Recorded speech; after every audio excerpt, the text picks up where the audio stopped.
2 Samuel 17. Now Ahithophel urged Absalom, "Let me choose 12,000 men to start out after David tonight.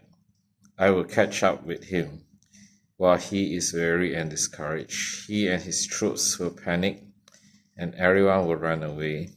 Then I will kill only the king, and I will bring all the people back to you, as a bride returns to her husband.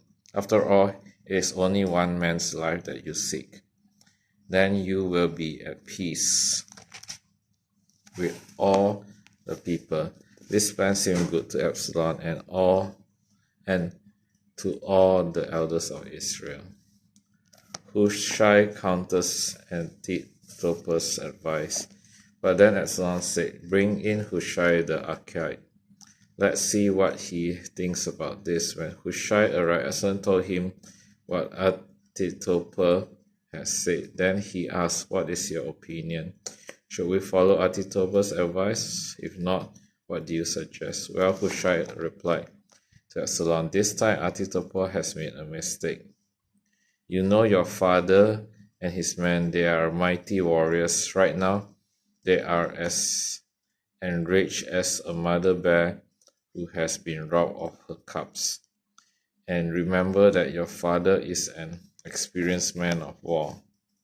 He won't be spending the night among the troops. He has probably already hidden in some pit or cave, and when he comes out and attacks and a few of your men fall, there will be panic among your troops, and the Lord will spread that and the word will spread that Absalom's men are being slaughtered. Then even your bravest soldiers, those that have the heart of a lion, will be paralyzed with fear. For all Israel knows what a mighty warrior your father is and how courageous his men are. I recommend that you mobilize the entire army of Israel, bringing them from as far away as Dan in the north and Beersheba in the south. That way you will have an army as numerous as the sand on the seashore. And my advice that you personally lead the troops. When we find David will fall on him like dew that falls on the ground. Then neither he nor any of his men will be left alive. And if David were to escape into some town, you will have all Israel there at your command. Then we can take ropes and drag the walls of the town into the nearest valley until every stone is torn down." Then Absalom and all the men of Israel said, "Hushai's advice is better than Ahithophel's, for the Lord had determined to defeat the counsel of Ahithophel, which really was the better plan, so that he could bring disaster on Absalom." Hushai wants David to escape. Hushai told Zadok and Abiathar, the priests, what Ahithophel had said to Absalom and the elders of Israel and what he himself had advised instead. "Quick," he told them, "find David and urge him not to stay at the shallows of the Jordan River tonight. He must go across at once into the wilderness beyond. Otherwise he will die, and his entire army with him." Jonathan and Ahimaaz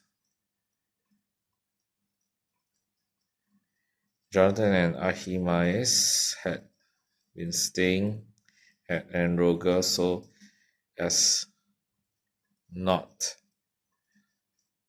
to be seen entering and leaving the city. Arrangements that have been for a servant girl to bring them the message, but the message there were to take to King David. But a boy spotted them at En-rogel, and he told Absalom about it, so they quickly escaped to Bahurim, where a man hid them down inside a well in his courtyard. The man's wife put a cloth over the top of the well and scattered grain on it to dry in the sun, so no one suspected they were there. When Absalom's men arrived and asked, "Sir, have you seen Ahimaaz and Jonathan?" The woman replied, "They were here, but they crossed over the brook." Absalom's men looked for them without success and returned to Jerusalem. Then the two men crawled out of the well and hurried on.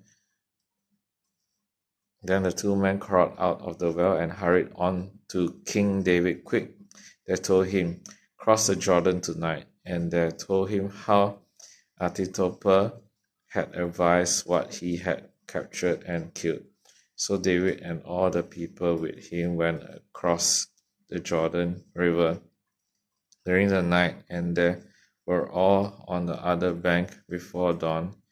When Ahithophel realized that his advice had not been followed, he saddled his donkey When Ahithophel realized that his advice had not been followed, he saddled his donkey, went to his hometown, set his affairs in order, and hanged himself. He died there and was buried in the family tomb. David soon arrived at Mahanaim. By now, Absalom had mobilized the entire army of Israel and was leading his troops across the Jordan River.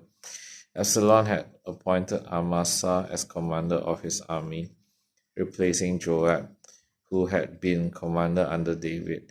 Amasa was Joab's cousin. His father was Jether, an Ishmaelite.